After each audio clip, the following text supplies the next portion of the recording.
Tamam, başlayabilirsiniz. Buyurun doktor. Tamam. Axşamınız xeyir, kollegalar, hər kəsi salamlayıram. Bugün danışacağımız, doktorun da qeyd elədiyi kimi danışacağımız mövzu hamiləlikdə hipertenziyadır. Aktual bir mövzudur, həm həssasdır, həm multidisiplinar yanaşma tələb edən bir mövzudur. Çünki normalda biz poliklinikdə gündəlik gördüyümüz pasientlərdən fərqli bir pasient qrupudur, populyasiyadır ki, bir qədər daha diqqətli olmamız lazımdır. Ümumiyyətlə hamiləlikdə nələr, yəni hansı fizioloji proseslər gedir, patofizioloji hadisələr var. Onları bilmək üçün ilk öncə bir giriş kimi bəhs edəcəm, sonra hipertenziyaya keçəcəyik.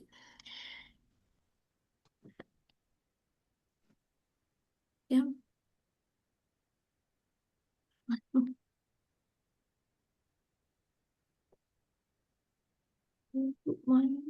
Buyurun doktor, eşidiriz sizi. Hə. Deməli, ürək damar sistemi hamiləliklərdə ölümün əsas səbəblərindən biridir. Ürək damar sistemi xəstəliklərinin ən çox yəni daha çox ölüm vermə riski olan bir xəstəlikdir. Hamiləliklə bağlı hamiləlikdə ürək damar ölümlərinin 68% qarşısını alına bilsə də, bu həm ana üçün, həm döl üçün ciddi ağırlaşma riskləri verir. Xüsusən anada baş verən ürək damar xəstəliyi, həmçinin övladlarına da ötürmə riski var. Ümumiyyətlə, bildiyimiz kimi ilk növbədə hamiləni dəyərləndirməmiz tək bir həkim, yəni bir kardioloq üzərində düşmür. Bir neçə, yəni həkimin konsiliumu, bir komanda şəklində olmalıdır. Avropa Kardioloji Cəmiyyətin 2025 rəhbər tövsiyələrində tövsiyə verir hamiləlik ürək komandasının yaradılmasıdır ki, bu hamiləlik ürək komandanın yaradılması konsepsiyası demək ürək damar sistemi olan qadınların hamiləliklərdən əvvəl, hamiləlik dönemi və sonrakı dövrdə idarə olunmasında əsas bir komponentdir. Hamiləlik risk dəyərləndirməsidir, hamiləliyin gedişatıdır, monitorinq aparılmasıdır, pasientlərin maarifləndirilməsi və psixoloji dəstək daxildir. Bu komandanın yanaşmasına ana və döl üçün əlverişli nəticələr verir bizə və həmçində ixtisaslaşmış xəstəxanalarda bu komanda hamiləlik ürək komandasının yaradılmasını tövsiyə edilir ciddi şəkildə. İlk növbədə biz nə edirik? İlk növbədə bu komandanın iş prinsipindən bir qədər bəhs edeyim. Bir hamilə bizə yanaşdığı zaman müayinəmizdə ilk olaraq bu hamilənin risk dəyərləndirməsi eləməliyik. Bu Ümumdünya Səhiyyə Təşkilatının dəyərləndirməsidir ki, modifiyə olmuş versiyasıdır. Bundan öncəkində birdən qeyd edilir. Bu ikinci modifiyə olunmuş təsnifatdır. Bu təsnifatdan da bir qədər sonra bəhs edəcəm. Müxtəlif ürək damar sistemi xəstəliklər və onların riskləri, hamiləliklərdə gedişatı bəhs edilir. Bundan öncə dəyərləndirdikdən sonra mütləq genetik konsultasiya olmalıdır. Əgər bir anamnezində ürək damar xəstəliyi varsa, irsi genetik varsa, mütləq dəyərləndirməlidir. Sinif 1C olaraq tövsiyə olunur. Həyat tərzi konsultasiyası olmalıdır. Reproduktiv texnologiya, yəni ürək damar xəstəliyi olan qadınlarda bir embrion köçürməsinə, yəni çox əkiz hamiləlik falan bunlar çox tövsiyə olunur. Bir embrion köçürməsi tövsiyə olunur. Dərman icmalı qeydiyyata alınmalıdır. Klinik optimizasiya olunmalıdır. Kontrasepsiya önəmlidir. Əgər bir ana çətin bir hamiləlik keçir və sonrakında növbəti hamiləliyi gətirə biləcəkmi, onu danışılmalıdır. Mütləq kontrasepsiya və kontrasepsiyada da mütləq progestin və levonorgestrel spirallar nəzərdən keçirilməlidir. Bu cədvəllər ESC rəhbər tövsiyələrində var. Yəni müxtəlif ürək damar sistemi xəstəliklərindən yazılır və bu təsnif olunur.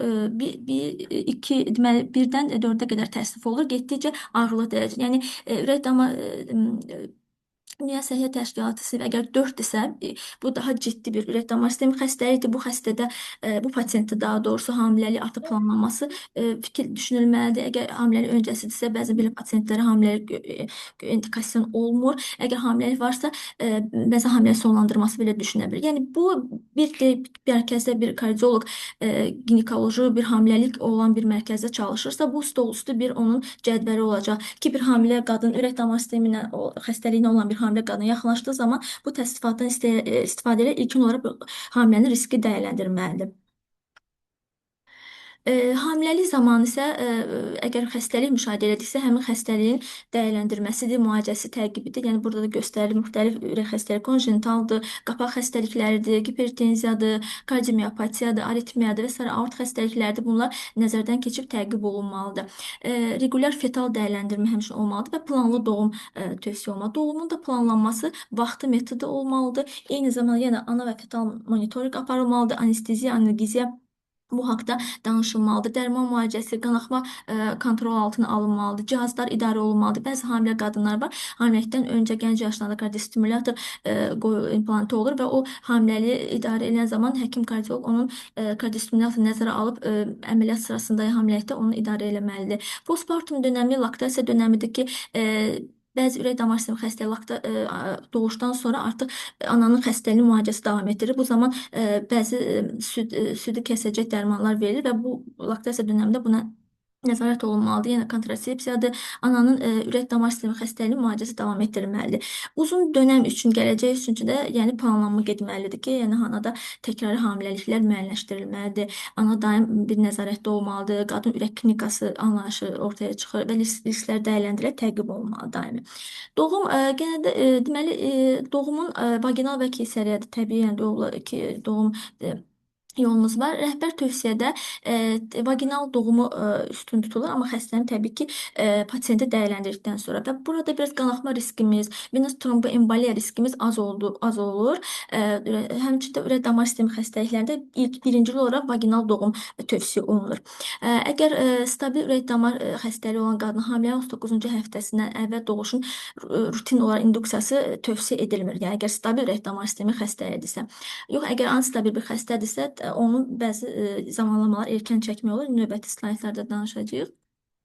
Keysəriyyə nə vaxt daha çox düşünülür? Ağır ürək çatışmazlığıdır, obstruktiv gedən ürək xəstəliklərində ola bilər, antikoagulyant, vitamin K antagonisti qəbul edən hamilələrdə düşünə bilərik, kimi tövsiyə olunur. Bu cədvəldə də məhz həmin o hamilə ürək komandasında daxil olacaq həkimlər göstərilir. Yəni həm kardioloq, həm intensiv care, yəni reanimatoloq olmalıdır, genetik olmalı, radioloq və kardioloqlardan da ixtisaslaşmış, yəni qapaq xəstəlikləri üzrə müxtəlif, yəni xəstəlik, kardiomiopatiya, ürək çatışmazlığı, aritmiya, konjenital üzrə ixtisaslaşmış ayrı-ayrı həkimlər də daxil olmalıdır və yanaşı təbii ki, psixoloq bu komandaya da daxil olmalıdır. Yəni bunu nəzərimizdən keçirtməyək. Bu əslində ciddi, biraz üzərindən keçir, amma əslində ciddi bir məqamdır. Çünki bir hamilənin bəzi elə hamilələr elə bir dönəmdə bizə qarşımıza çıxırlar ki, onu əslində davam etdirməsi bir mənalı olaraq əslində əks göstərişdir, amma israrcı şəkildə məsələn davam etdirmək istəyir. Çünki heç bir riski gələcəyi nəzərə almır. Bəzən pasiyentlərimiz elə ola bilir və biz bu zaman tək bir kardioloq olaraq yanaşa bilmərik. Bizə mütləq yanımızda bir konsulum şəklində, yəni komanda şəklində o həkimlərimiz olmalıdır, xüsusən də psixoloq dəstəyi olmalıdır belə yanaşı xəstələrə. Hamiləliklərdə normal bir fizioloji dəyişikliklər baş verir. Təbii olaraq hamilə qadında döl bəhtindədir, müəyyən bir artmış funksiyalar olur, bəzi funksiyalarda azalma olur. Bunlar hansılardır? Nəzərdən keçirək. Deməli, hamiləlik ana və dölün artan metabolik tələblərini ödəmək üçün ürək damar sistemində dəyişikliklərə səbəb olur. Nə dəyişikliklərdir bunlar? 6-cı həftədən başlayaraq atım həcmi, yəni dövr edən qanın həcmi 50% civarında artır. Kardiyak output buna müvafiq olaraq kardiyak output artır, ürək vurğu sayı artır, 10-20 civarında artmış olur. Bura qədər normal hesab olunur. Əksinə buna cavab olaraq periferik damar müqaviməti azalmış olur. 20-50%-ə qədər azalmış olur. Arterial təzyiq ilk başlarda, ilk trimestrdə cədvəldən də görünür. Yəqin görə bilirsiniz, ilk trimestrlərdə azalır və tədricən artmağa başlayır. Fibrinolis azalır, venaz dönüş azalır, xüsusilə böyümüş uterus aşağı boş venanı aorta təzyiq etdiyi üçün venoz dönüşlər azalır. Fibrinoz azaldığı üçün tromboembolik hadisələrə meyilli artır. Adətən bunlar 6-cı həftədən sonra başlayır. Hamiləlik, məsələn, təzyiq 6-cı həftədən başlayır, mütəmadi başlayır müəyyən miqdarda 8-10 mm civarında artmağa başlayır. Sonra isə doğuşdan sonra 6 həftə postpartum dövründə düşür. Hamiləlik dövründə ürək daxilində gərilmə, təbii ki, yüklənmə var, hormonal dəyişiklik və buna müvafiq olaraq bəzi aritmiyalar ola bilir. Ürək damar sistemi xəstəliyi olanlar bəzən tolerə eləməyə bilirlər. Bəzi də xüsusən də aort seksiyası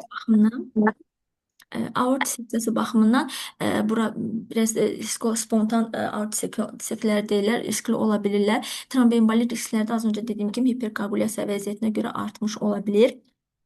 Qan təzyiqi hamiləliklərdə 20-ci həftədən doğuşa qədər sistolik və diastolik təzyiqlərdə 8-10 civarında tədricən yüksəlmə gedir. Bu normal bir haldır.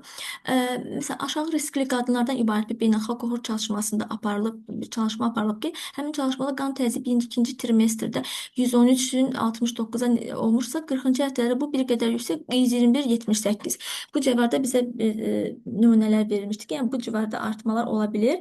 Qan təzyiqinin düşməsi əsasən damar müqavimətinin azalması ilə bağlıdır. Bu da qanda bəzi hormonlar, məsələn, progesterin, relaksin vasitəsilə olan alınına bilir. Relaksin də sarı cisimdə daha çox plasenta tərəfindən istehsal olunan bir hormondur. Angiotenzin 2-yə qarşı pressor cavab verir. Bundan başqa güclü vazodilatator olan BNP, anti-pro-BNP birinci trimestrdə yüksək konsentrasiyada olur. Bu da təbii ki, fizioloji olaraq həcm genişlənməsinə, ürək daxilində fiziolojik olaraq dəyişikliklərə səbəb olur. İndi bu növbəti slaydda deyəcəm. Bu həmin təzyiqin qrafik olaraq təsviridir.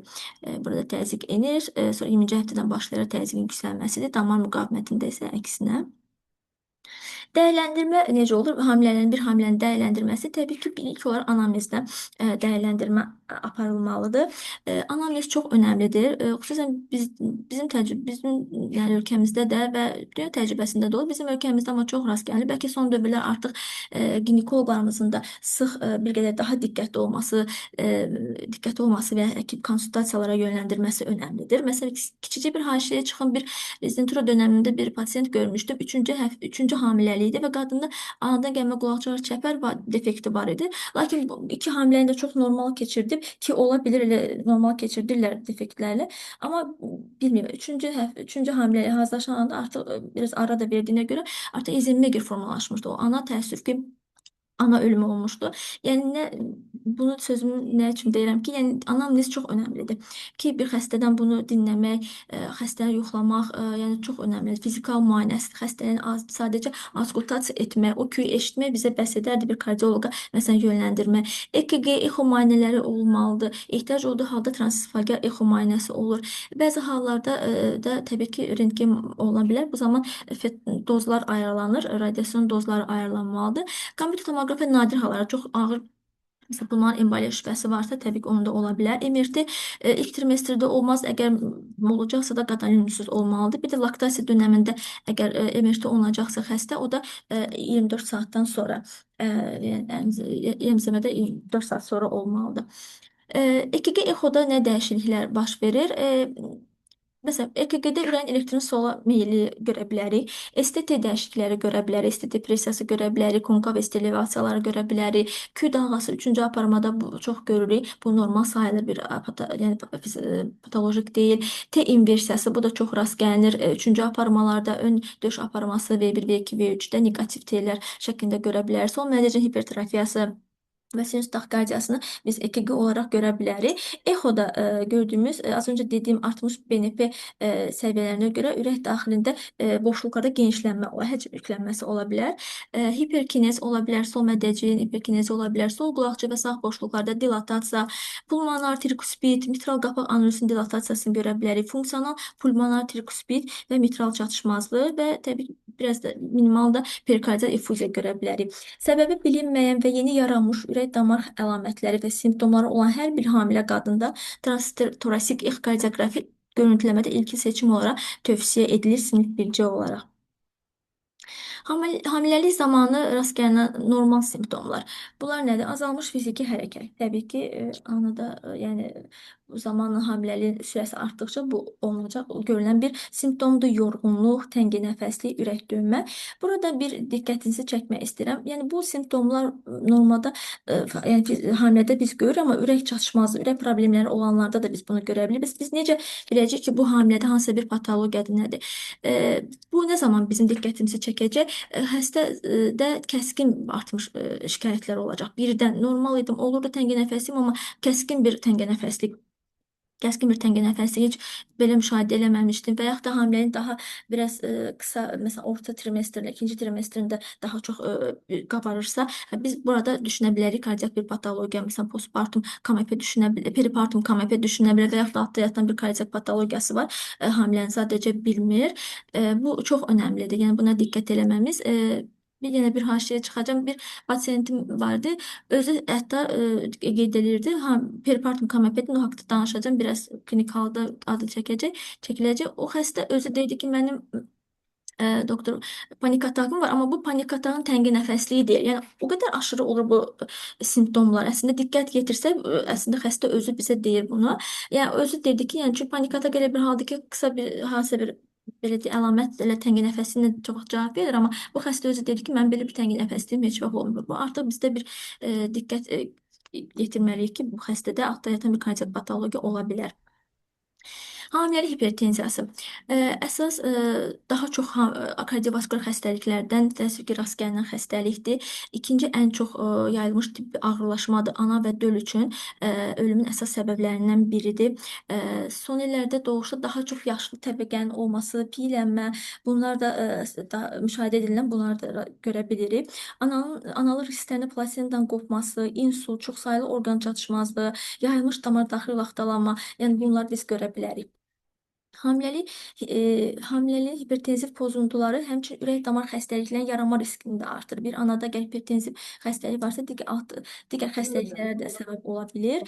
Normalda dediyimiz kimi fizioloji olaraq yüksəlmə baş verə bilər, lakin normadan artıq olur. İndi onları izah edəcəyik. Onlar baş verdiyi zaman bu zaman preeklamsiya, gestasion hipertoniya bunları biz ağlımıza tutmalıyıq. Mütləq hamilə hipertenziyanın diaqnostikası effektiv idarə olunmalıdır. Çünki yanaşı orqan zədəsi ağır bir patologiyadır. Onlar geri dönməz dəyişikliklər verir. Ona görə diqqətli olmaq lazımdır. Dölün inkişafdan qalmasına, ölü doğuma qədər gətirib çıxara bilən bir durumdur. Hamilə hipertensiyası biz nə zaman deyirik? Sistolik qan təzyiqi 140 və üzəri, diastolik qan təzyiqi 90 və üzəri olduğu zaman biz deyirik. Bunun çoxu diaqnozu həkim qəbulunda xəstəxana şəraitində ölçərək yəni bunu eləməliyik. Ağır hipertenziyalarda da 15 dəqiqəlik fasilə ilə xəstəni təkrar ölçərək elə diaqnoz qoyuruq, dəqiqləşdiririk. Təsnifatına gəldikdə deməli, təsnimat mövcud xronik hipertoniya. Bu, hamiləlikdən öncə xəstənin özünün hipertenziyasının olmasıdır. Hamiləlikdən öncə olur və 20-ci həftələrdən başlayaraq artmağa başlayır və doğuşdan sonra postpartum dönəmində də 6 həftədən çox davam edir. Bu bildiyimiz yəni hipertenziyadır. Birincili ya ikincili, axalat hipertenziyası ola bilər, maskalanmış hipertenziya ola bilər. Yəni o artıq sonradan araşdırılır. Yəni bu mövcud xronik hipertenziyadır. Bir də istasional hipertenziya var ki, bu hamiləlik dönəmində çıxır. Hamilənin 20-ci həftəsindən başlayır. Postpartum 6 həftə sonra isə keçib gedir. Bəzən tranzit istasion hipertoniya deyirik. Bu saatlıq, gün ərzində təzyiq yüksəlməsi olur və sonra geri görür də daha təzyiq yüksəlməsi müşahidə eləmirik. Buna tranzito deyirik. Bir də əsas preeklamsiya bu hamiləlik də gestasional hipertenziyadır. Sadəcə hamilənin 20-ci həftəsindən başlayır. Yanaşı proteinuriyası olur və digər orqanla yanaşı orqan zədələnməsi tablosu olan bir vəziyyətdir. Burada həm böyrək, qaraciyər zədələnməsini, Hib sindromuna qədər gedib çıxa bilir. 24 saatlıq sidik nümunəsində albumin ifrazının 0,3-dən çox olması, albumin kreatin nisbətinin 30-dan yüksək olması, adətən bununla biz diaqnoz qoyuruq. Növbəti təzyiq təsnifatımızda əvvəllər mövcud olan və qoşulmuş preeklamsiyadır. Bu təbii adına göründüyü kimi hamilənin əvvəldən təzyiqi olur. Hamiləlik dönəmində də preeklamsiya yaranır. Bir də doğuşdan əvvəl təsnif olunmayan hipertenziyadır ki, bəzən hamilənin 20-ci həftəsindən sonra əgər biz təzyiq qeydə alırsa, doğuş olur. Doğuşdan sonra da təqib eləməliyik. Əgər bu keçirsə, bu gestasional, keçmirsə artıq bu hamiləlik, yəni xronik hipertenziya kimi təsnif olunmalıdır. Preeklamsiya deməli hamilənin 20-ci həftəsində dediyimiz kimi başlayan klinik laborator dəyişikliklərlə ağırlaşan gestasion bir hipertoniyadır. Preeklamsiya hamilə qadında ən ağır, yəni qorxduğumuz qıcolma və koma ilə xarakterizə olunan bir vəziyyətdir. Hemoliz, trombositopeniya, transaminazların yüksəlməsilə müşahidə olunan Hib sindromu ən ağır bir vəziyyətimizdir. Bu vəziyyəti yarada bilən bir patologiyadır. Kəskin börək zədələnməsi verə bilər. Qaraciyər, az öncə dediyimiz qaraciyər enzimlərin artmasıdır ki, saq qabıq altından hətta ağrı ilə özünü göstərə bilər. Nevroloji ağırlaşmalardır, hematoloji ağırlaşmalar, bundan danışdıq. Preeklamsiyanın risk faktorları nələrdir? Yüksək risk faktorları var və orta risk faktorları var. Bunu bilmemiz önəmlidir. Çünki e, xəstənin dəyərləndirməsində xəstənin doğum hansı vaginalmı, sezaryenlə olmasını bilməmizdə çox bu risk faktorları birinci önəm daşıyır. Və hansılardır? Yüksək risk faktorları öncəki hamiləlikdə hipertansiyon xəstəliyinin, o hipertansiyon vəziyyətinin olması, xroniki arterial hipertoniyanın olması, xroniki böyrək çatışmazlığının olması, birinci və ikinci tip şəkərli diabet, autoimmun xəstəliklər, yəni lupus, antifosfolipid sindrom, süni maylama vasitəsilə əldə olunmuş hamiləlik. Bunlar hamısı yüksək risk faktorları. Bunun biri olması preeklamsiya üçün fon yaradır və böyük risk faktorudur. Orta risk faktorları ilk hamiləlik olması. Gec yaş hamiləlik, yəni 40 yaş üzəri, 40 və 40 yaş üzəri hamiləlik olması, 10 ildən çox fasiləli bir hamilənin olması, bədən kütlə indeksinin 35 üzəri olması, ailədə preeklamsiya anamnezinin olması və çox döllü hamiləlik. Diaqnostikada nə edəcəyik, nələrə diqqət edəcəyik? Mütləq, yəni əgər bir hamilə qadında yüksək qan təzyiqi aşkar edilirsə, mütləq təzyiq monitorinqi aparılmalıdır. 24 saatlıq təzyiq holter müayinəsi olmalıdır. Xəstə qan təzyiqi ölçərkən normal sakitdir. Normal necə təzyiq ölçülürsə o şəraitdə sol böyrü üstə xüsusən uzadılmalıdır. Yanaşı olan laborator analizlərdə mütləq hemoqram, kreatin, sidik ümumi analizi, qaraciyər enzimləri, urik asid, bunlar yanaşı olaraq mütləq yoxlanılmalı rutin monitorinqlərdə, ultrasəs müayinələri olmalıdır, renal, böyrək üstü vəz müayinələri olmalıdır. 20-ci həftədən sonra uterin arterial dopleri olmalıdır. Bu cədvəllərdə xəstələrin həmin təzyiqli yüksək hamilələrin təqibləri göstərilmişdir. Burada da deyir, məsələn, xəstə 140-159 arasıdırsa, yəni bunu rutinləşdirmə, diqqətə nəzərə al deyir. 160 üzəridirsə, artıq hospitalizasiya göstərişli 0-1 indikasiyon olaraq. Sonradan xəstədə proteinuriya varmı, yanaşı orqanın var, xəsarı varmı, ona diqqət edilməlidir. O olmasa belə yenə də hədəf olaraq 140 altına düşürməlidir təzyiq. Yox, preeklamsiya varsa, təbii ki, artıq müalicə başlanıb hospitalizasiyon şəraitdə regular monitorinq olmalıdır. Bu xəstədə də bu cədvəldə də bunlar bildirilir. Məsələn, monitorinq necə aparmalıdır? Əgər 140-160 arasıdırsa, həftədə 1-2 dəfə, yox 160 üzəridirsə, hər gün və hər dəfə 15-30 dəqiqədən bir monitorinqlə aparılmalıdır. Proteinuriya təqibi aşağı xəstələrdə, yəni 140-160-larda həftədə 1-2 dəfədirsə, 160 üzəri hər gün proteinuriya təqibi aparmalıdır. Təbii ki, o xəstəxana şəraitində olur, təqiblər aparılır. Yəni müalicəsində non-formal farmakoloji müalicə nədir? Zərər vərdişlərinə təbii ki, uzaq qalma hamilələr var, elə hamilələr ki, zərər vərdişlərindən istifadə edir, mütləq şəkildə uzaq qalınmalıdır. Siqaret, alkoqol istifadəsi, energetik içki bu şəkildə uzaq qalmalıdır. Kalsium əlavəsi var. Bəzən kalsium aşağı olanda preeklamsiya olması ehtimalı olan bilgilər var. Onun kalsium əlavə oluna bilər. Farmakoloji olaraq bizim istifadə edəcəyimiz dərmanlardan beta blokatorlardır. Beta blokatorlardan labetalol, betaprololdur, metil dolfadır, kalsium antikonvulsantlardan hidrodipin qrupudakı nifedipin onu istifadə edə bilər. Hidrolazin təcili hallarda ən çox maqnezium sulfat hipertenziv vəziyyətlərdə ondan istifadə olunur. Metil dolfa hamiləlik zamanı ən təhlükəsiz dərmanlardan biri sayılsa da, bəzən və mərkəzi təsir olduğuna görə zaxılı depressiyası tetikini verə bilər, təhlükəsini yarada bilər. O zaman doğuşdan ilk 48 saat, doğuşdan sonra ilk 48 saat ərzində dayandırmağa tövsiyə olunur. Digər qrup kalsium antagonist beta blokatora keçirməsi tövsiyə edilir. AÇP inhibitor, ARBD mineralokortikoidlər təbii ki, olmaz. Dövlət teratogen təsir göstərdiyinə görə damar daxili həcmin azalması, ultraprosental perfuziyanın azalması, bununla da dölə mənfi təsir göstərdiyinə görə diuretiklər tövsiyə olunmur. Bir də preeklamsiyada əgər ən azı bir yüksək risk faktoru və 2 orta risk faktoru varsa, 12-ci həftədən başlayaraq 36-37-ci həftəsinə qədər gündəlik 75-150 mq aspirin verilməsi tövsiyə olur travmatik hadisələri öngörməmiz üçün, amma doğuşa yaxın isə aspirin kəsilir qanaxma kontrolu olmaz, qanaxma kontrolu alınır, yəni fesadları olmaması üçün. Bunlardan bəhs elədik. Ağır əlamətlərlə müşahidə olan preeklamsiyalarda yanaşı olan dəyişikliklərdir ki, hansı ki, onlar da erkən doğuşa səbəb ola bilər. Bu zaman maqnezium sulfat infuziyasına idarə olunacaq. Yəni artıq beyin əlamətləri də varsa, maqnezium sulfat infuziyası verəcək. Sadəcə maqnezium sulfat infuziyası zamanı onun toksikliyini diqqət eləməliyik. Çünki o çox yəni infuziya artıq olduqda EKG-də dəyişikliklər blokadalara qədər gətirir. Yəni PRN uzanması, kütle uzanmasına, mədəci daxil keçicin uzanmasına, blokadalara gətirib çıxara bilir. Məsələn, propaganda səviyyəsi 6-10 millimola çatanda artıq dayandırmalı. Çünki toksiklikdir və daha zərərli təsirləri neqativ təsirlər göstərəcək. Əvəzinə kalsiqlikonat artıq köçürəcək.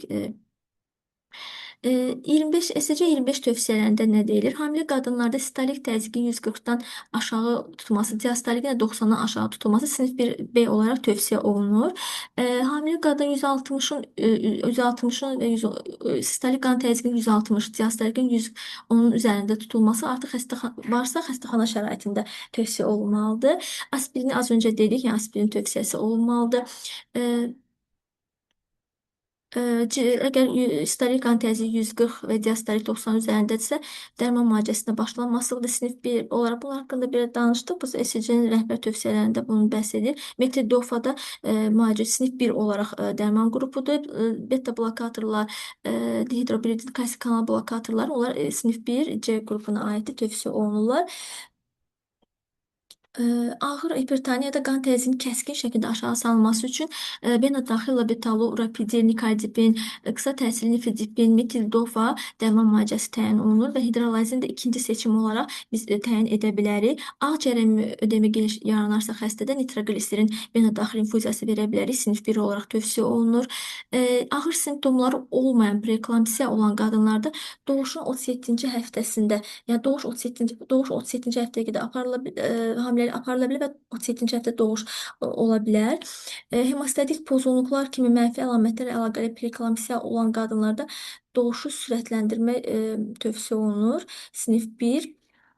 Gestasiya hipertenziyası, yəni gestasyon hipertenziyası olan qadınlarda, yəni preeklamsiya deyil, sadəcə hamiləlik hipertenziyası varsa, bu qadınlar 39-cu həftəyə qədər aparıla bilər. Sonra xalat maskalı hipertoniya istisna eləmək üçün qan təzyiqi monitorinqi tövsiyə olunur. Bunları dedik. Dərmanlar labetalol 100 mg gündə 2 dəfə, metoprolol 100 mg gündə 2 dəfə, metildopa 250 mg gündə 2-3 dəfə, nifedipin 5-10 mg, əgər təzyiq 160-dan yuxarıdırsa 10 mg tövsiyə olunur ECG-də. Doğum əsas məsələ bu xəstələrin doğum, yəni vaginalmı, keysəriyyə olmasımı, nə zaman olması tövsiyə olunur. Böyük Britaniyada bir randomizə çalışmalar aparılıb. Həmin çalışmada preeklamsiyası olan xəstələrdə, yüksək riskli preeklamsiyası olan xəstələrdə 34-37-ci həftə, deyək ki, preeklamsiyası var, xəstə 34 həftəyə qədər gəlib çıxıb. Biz onu aşkarladıqsa ilk 48 saat ərzində doğuş baş verməlidir, yəni doğuşu yetirməli yerinə. Əgər yəni yüksək riskli bir preeklamsiya xəstəsi deyilsə, o zaman 39-cu həftəyə qədər və yaxşı idarə olunan hipertenziyası varsa xəstənin 39-cu həftəyə qədər biz xəstəni gətirə bilərik. Ondan sonra doğuşu icra edə bilərik. Mütləq doğuş induksiyası nəzərdən keçirilirsə, dölün fasiləsiz monitorinqini tələb eləməliyik. Və təbii ki, ağır preeklamsiyası olan xəstələrdə epidural, spinal anesteziya xəstənin həm ağrısını azaldıb, həm də təzyiqləri normallaşdıra bilər və bu kömək edə bilər xəstələrə. Bir klinik halı paylaşmaq istəyirəm sizlə. Deməli, 32 yaşında qadın xəstədir, 34 həftəlik hamiləlikdir, anamnezində süni mayalanması, əkiz hamiləlikdir, 10 ildən çox fasiləli bir hamiləlik var, bədən kütlə indeksi 15-in üzərindədir və anamnezdə hipofiz adenoması var. Xəstə belə deyək, gec hamiləlik olan bir xəstədir, yəni yaxşı bir qədər var. Xəstə klinikamıza yanaşır, təzyiqləri yüksəkdir, 150-lərin 85-ə, dəngə nəfəsliyi, prinsipial ödəm, həmin o xəstədir. O xəstə deyirdi ki, mən panik atağım var, amma belə təngə nəfəsli heç vaxt görməmişəm. 34 həftəndə bunları müşahidə edir özündə. Fizik müayinəsində akciğerlərdə yüklüdür, orta paylarda yaş xırıltıları var. EKG-də sinus ritmi, ürək vurğu sayı 90-dır. Exoda sol mədə üçün atom fraksiyası 40-a qədər enib. Qlobal hipokinez gördüyü, mitral çatışması orta dərəcədə, trikuspid yüngül orta gördüyü və SPAP 45-lərdədir. Laborator analizlərdən də entiprobinepə 12.000 idi, kreatin 1.2, hemoqlobin bir qədər aşağı idi. Sidik ümumi analizində zula aşkarladı, sutkalıq sidikdə də zulanın miqdarı artmışdı və ara sıra görmə bulanıqlığı və ara bir baş ağrıları olurdu xəstədə. Bu xəstə təbii ki, hospitalizasiya bir nömrəli göstərişi var bu xəstənin. İlk növbədə peripartum KMP. Qısaca o haqda deyim ki, bu hamilənin sonlarına yaxın və hamiləlikdən sonra, doğuşdan sonra yaranan ürək çatışmazlığıdır. Artmış prolaktin hesabına, yəni hormonal dəyişikliklərə bağlı ola bilir. Bu xəstədə risk faktoru var, çünki anamnezdə hipofiz adenoması var. Həmçində gec hamiləlikdir, süni maylanma olub, bunlar hamısı özlüyündə peripartum KMP-yə göstəriş olur. Həmçində preeklamsiya yaranması üçün də bu xəstədə risk faktorları var. Nədir? Süni maylanmadır və məsələn bir böyük risk faktoru var. Az öncə orada preeklamsiyanın risklərində qeyd eləmişdim. Süni maylanma yüksək risk faktoru sayılır. 10 ildən çox da hamiləlik var. Bu xəstədə bu orta riskə girir və bir də bədən kütlə indeksi 35-dir. Yəni 2 orta riski var, bir yüksək preeklamsiya riski var. Yəni bu xəstənin preeklamsiya olması da yəni gözlənilən bir haldır və bu xəstəyə təbii ki, hospitalizasiya biz tövsiyə elədik. Peripartum KMP diaqnozu preeklamsiya qoyuldu. Xəstə ürək çatışmazlığı təbii ki, dərmanlar sınırlı, çox biz dərman verə bilmirdik. Antihipertensiv müalicə başladı. Təzyiqlər sadəcə 150-145-lərdə də çox yüksək deyildi. Labetalol və nitroinfuziyası başladı. Xəstə bir qədər təngə nəfəsliyi azaldı, sidik çıxışları adekvat sidik çıxış verməyə başladı.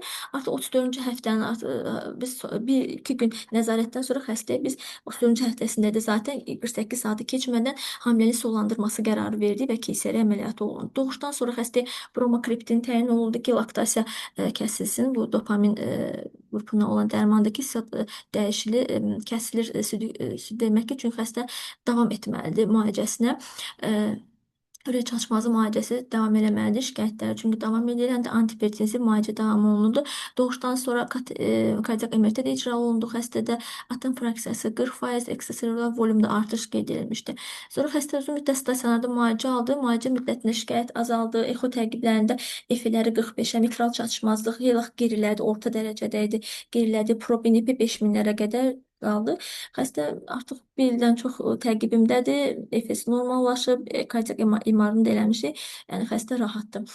Yəni buradan çıxaracağım belə deyək də mesaj olaraq ötürməyimiz risk faktorları çox önəmlidir bir xəstədə.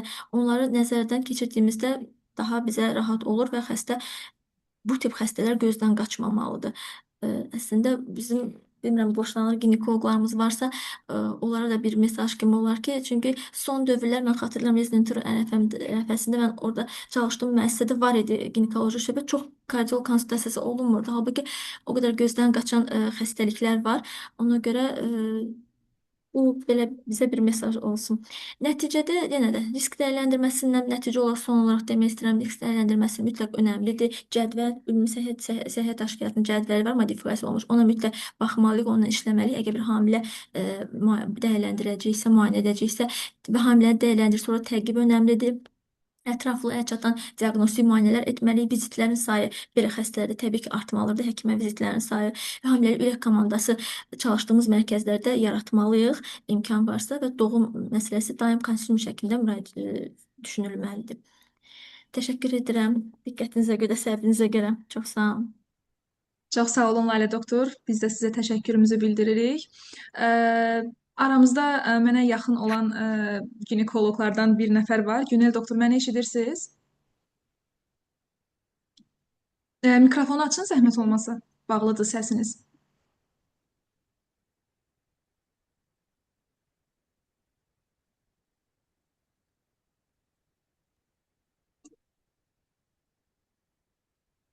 Axşamınız xeyir Natəvan xanım. Eşidirsiniz Axşamınız məni? xeyir doktor. Təşəkkür edirik qoşulduğunuz üçün. Bir qədər də Sağ olun. ginekoloqlar tərəfdən dinləmək istəyirik.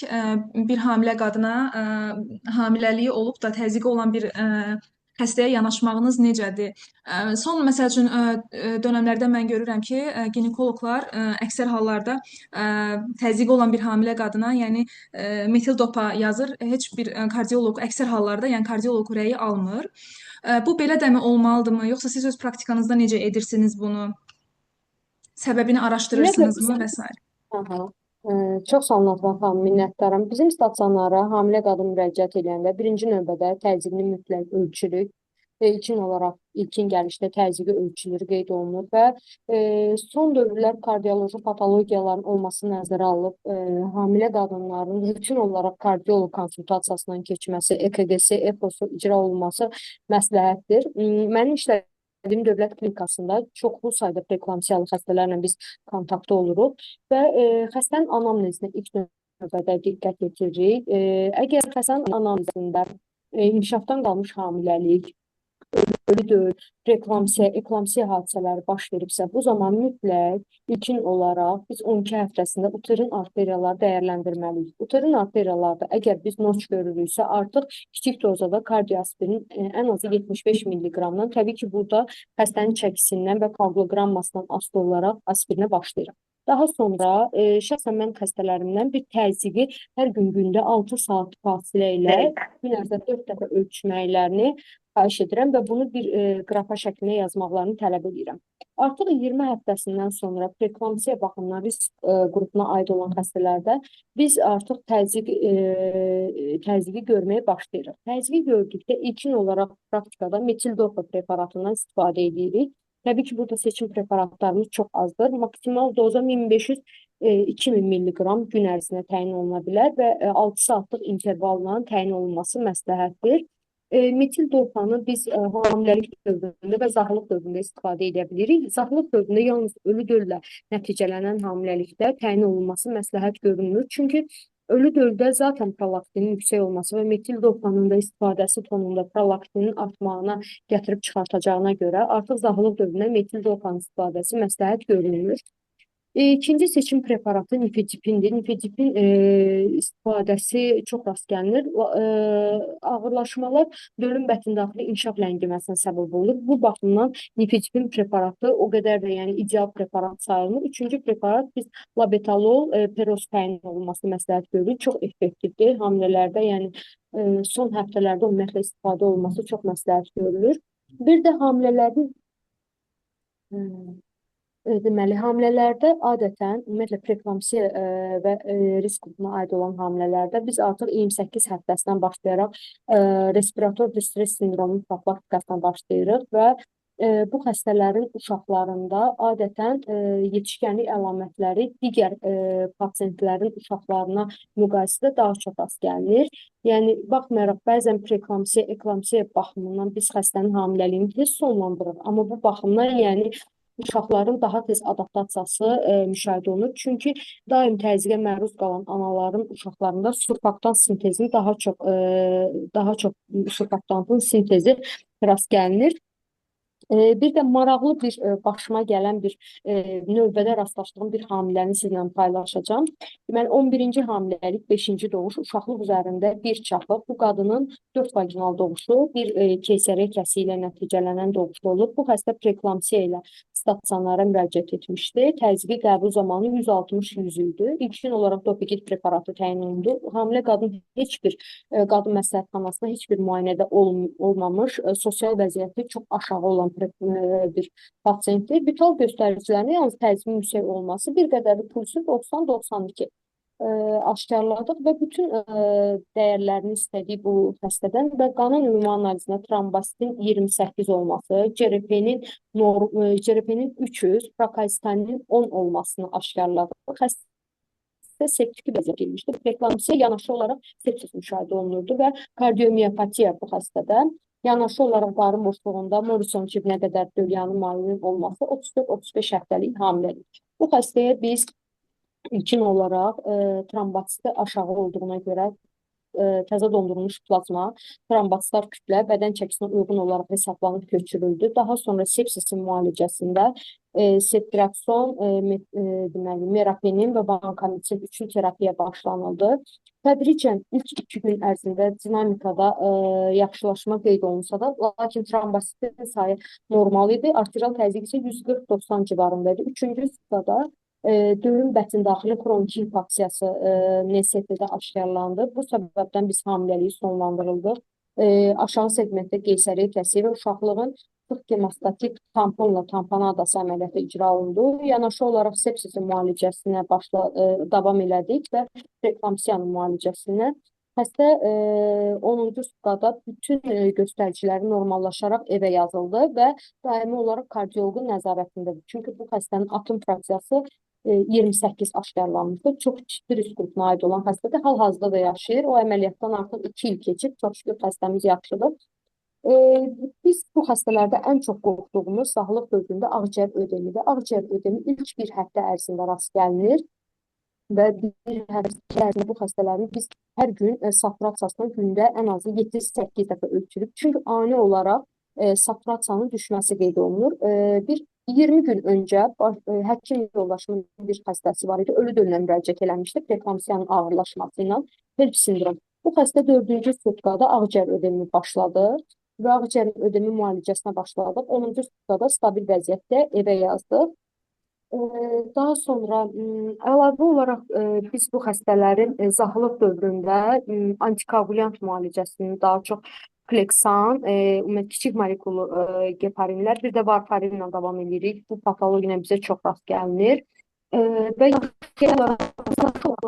dövründə biz AÇF blokatoru, eləcə də AÇF çevirici fermentin blokatorlarını təyin edə bilmədiyimiz halda zahlıq dövründə artıq bu preparatları rahatlıqla istifadə edirik. Hamiləlik dövründə əgər bizim əlimizdə metil dopa, labetalol və nifedipin vardısa, artıq zahlıq dövründə seçim preparatları geniş.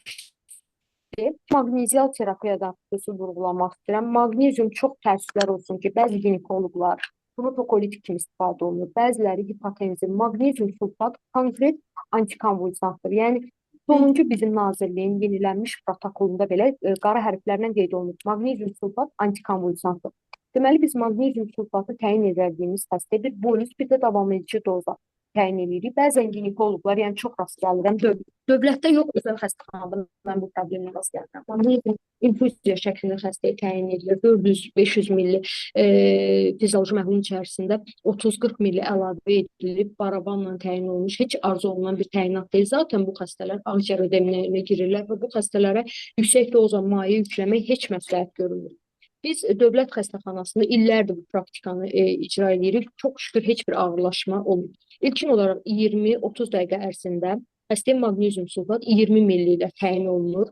Xəstənin diz refleksinə, daha sonra nitq qabiliyyətinə və ciddi şəkildə və sidik ifrazına ciddi şəkildə nəzarət edirik. Bu yarım saat bitdikdən sonra 100 milli maqnezium sulfat ilkin olaraq 4, bəzən 6, bəzən 8 milli saatla perfuzorla xəstəyə təyin olunur. Yenə də ciddi şəkildə sidik ifrazına, vital göstəricilərə, diz refleksinə nəzarət edirik.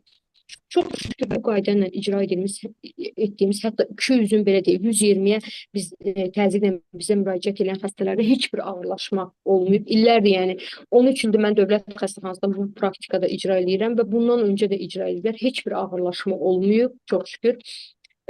Və yəni bu maqnezium belə deyək də biz onu antikonvulsant olmasına görə, çünki bu xəstələrdə ən çox beyin ödemi, hipertenziyalı xəstələrdə biz kardioloji baxımdan, yəni ürəyin yüklənməsini görürüksə, digər tərəfdən beyin ödemini, Pürçer retinopatiyasını, göz dibinə qan sızmanı daha çox rast gəlirik. Ona görə də ağciyər ödemi, ən çox qorxduğumuz ağırlaşma ağciyər ödemidir. Bu baxımdan yəni maqnezium bu xəstələrə çox gözəl təsir eləyir. Bu nəzərə almaq lazımdır. Doğum məsələsini, xəstəmiz normal mı doğsun, yoxsa keysəriyyəmi? Xəstənin əgər normal doğuşuna heç bir əks göstəriş yoxsa, xəstə doğa bilər. Hətta bizim praktikamızda olub. Xəstənin bir qolundan maqnezium sulfat dediyim kimi 4, 6 və yaxud da 8 milli saatla gedir və normal doğuşu, yəni biz bu xəstəni daxili müayinə edirik. Su kisəsi bəzən amniyotomiya icra edirik, bəzən su kisəsinin soyulmasını icra edir və normal doğuşu başladırıq və bu xəstələr adətən digər xəstələrə nisbətən çox fizioloji bir doğuşla nəticələnə bilir. Və bu xəstələr üçün əməliyyat daha risklidir. Əməliyyatın stressi, gərginliyi, təbii ki, spinal anesteziya altında təzyiqin bir qədər düşməsini görəcəyik. Amma bu xəstələrdə nəzərə alsaq ki, əməliyyatın özünün bir stres olması, yara sahəsi, daha sonra əməliyyatdan sonrakı dövrdə ağrıların olması daha çox eklamsiya tutmalarının yaranmasına səbəb olacaq. Amma xəstə fizioloji olaraq doğuşla nəticələnirsə, biz maqnezial terapiyanı rahatlıqla davam edirik. Bəzən ginekoloqlar maqneziumda nədən qorxurlar? Birdən matka boşalar, birdən maqnezium tokolitik eləyər. Yox, belə bir şey yoxdur. Yəni verdiyimiz maqnezium belə deyək də terapevtik dozadır. Biz toksiki dozanı vermirik ki, matkanın boşalmasına rastlaşa və yaxud da əlimizin altında çox şükür olsun təkcə oksitosin yox, salketek preparatı var ki, bunu rahatlıqla istifadə edə bilərik. Metil erqabrabin preparatını biz təzyiqli hamilələrə təyin edə bilmirik. Çünki təzyiqin yüksəlməsi müşahidə olunur. Amma rahatlıqla oksitosin, eləcə də salketek preparatını doğrudan sonra qanaxma olarsa istifadə edə bilərik. Bir də təzyiqli olan analarda, yəni təzyiq Allah elə yaradıb ki, yəni bu qadın rahatlıqla normal doğuşla nəticələnsin deyə amniyotomiya icra edəndən sonra, yəni su kisəsini yırtandan sonra rahatlıqla xəstədə təzyiqin 10, 20, bəzən 30, 40 civə sütununda düşməsi müşahidə olunur. Bu özü də yəni bir növ hipotenziv təsir göstərir. Hətta təzyiqli xəstə gələndə birinci amniyotomiya icra edirik ki, xəstəni qoruyaq. Bir də təzyiq bəzən normal ola bilir və ginekoloq aldanır, xüsusilə spinal anesteziyadan sonra artıq zaxalıq dövründən deyir ki, məsələn, təzyiqi 110-70-dir, ehtiyac yoxdur, doktor, maqnezi qoşmayaq. Mən həmişə deyirəm ki, biz maqneziumu təzyiqə görə qoşmuruq. Biz onu antikonvulsiyon təsirinə görə.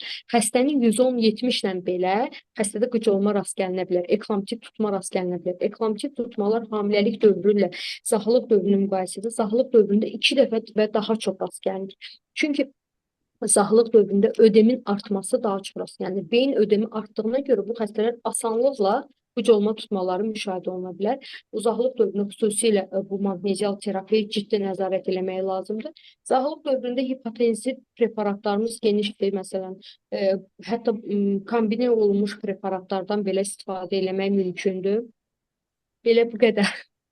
Çox sağ olun doktor, təşəkkür Siz edirik. sağ olun doktor, siz sağ olun. Bəli, doktorun da dediyi kimi süd vermə dönəmində əslində bizim rəhbər tövsiyələrdə yəni metil dopanı ilk doktorun da dediyi kimi ilk 48 saat ərzində dayandırmağı məsləhət görürlər. Postpartum depressiya riskini artırdığına görə, amma digər seçim preparatlarımız çoxdur. AÇF-lər rahatlıqla verə bilərik. Xüsusən də adları çəkilir bizim rəhbər tövsiyələrdə Captopril, Enalapril, Benazeprilin adları çəkilir. Və maraqlı bir şey var. Arebilər olmaz süd vermə dövründə. Arebiləri yəni uyğun deyil istifadəsi. Bir dənə kondensartan istisnadır ki, kondensartanı verə bilərik. Spironlaktonu rahatlıqla verə bilərik. Beta blokatorlardan da zaten əksəriyyəti südə keçir, amma lipofil beta blokatorlar, metoprolol, propranolol, karvedilol bunların adı çəkilir ki, bunları verə bilərik. Belə Doktor, üzr buyurun. bölürəm. Doktor, ginekoloqumuza sualım olacaq. Çox sağ olun, çox gözəl ətraflı çıxış oldu. Xüsusən bu doğuşla bağlı. Xüsusən mesela konsultasiyalara gelirikdə bizdə də ən çox kardioloq gəldi. Hə, tamam, bu xəstə nə olsun, keysəriyyə mi olsun falan. Bizim rəhbər tövsiyədə zaten onu yazır. Mən də başdan dedim ki, vaginal doğuş daha yəni ilkin olaraq istənilən hipertenziya olsun, digər kardiyak patologiyalarda əgər vaginal doğuşu daha tərəfdardılar. Sonradan sizə veya sezaryenə. Mən bunu eşitdim sizdən ki, təcrübəniz daha çoxdur, daha bunları eləyə bilirsiniz vaginal doğuşdan. Çox maraqlı gəldi mənə. Sadəcə maqnez sulfatı, məsələn, belə preeklamsiyalı xəstələrdə neçə sutka belə davam edirsiniz? Məsələn, deyirsiniz ki, doğumundan sonra təzyiqi 110-larda da olsa biz ola verə bilirik. Onu, yəni xəstənin təbii klinikasına əsasən belə başa düşdüm. Amma nə qədər belə müddət varmı? Yəni belə protokollarınızda. Çox sağ olun, doktor. Çox sağ olun doktor, minnətdaram sualınıza görə. Natəvan doktorun əlavəsinə bircə onu qeyd edeyim ki, kandizartan bizim ən sevimli preparatımızdır. Zaxalıq dövründə rahatlıqla istifadə edilir və nəticədə ideal olur. Yəni inadçı təzyiqlərdə ən ideal preparatlardandır. Metil dopan da həqiqətən yəni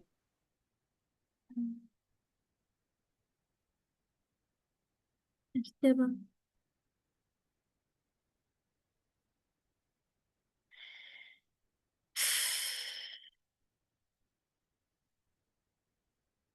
Biabırçılıq. Boşu. Tezindən. Qadının Mən bilmirəm axı tez elə də. Dəqiqə buradan elə də. bir oradan da esirimdən geri tez. Tez tez Güzel. yaxşı yerində dəqiqə. Allahım yarabbim gecə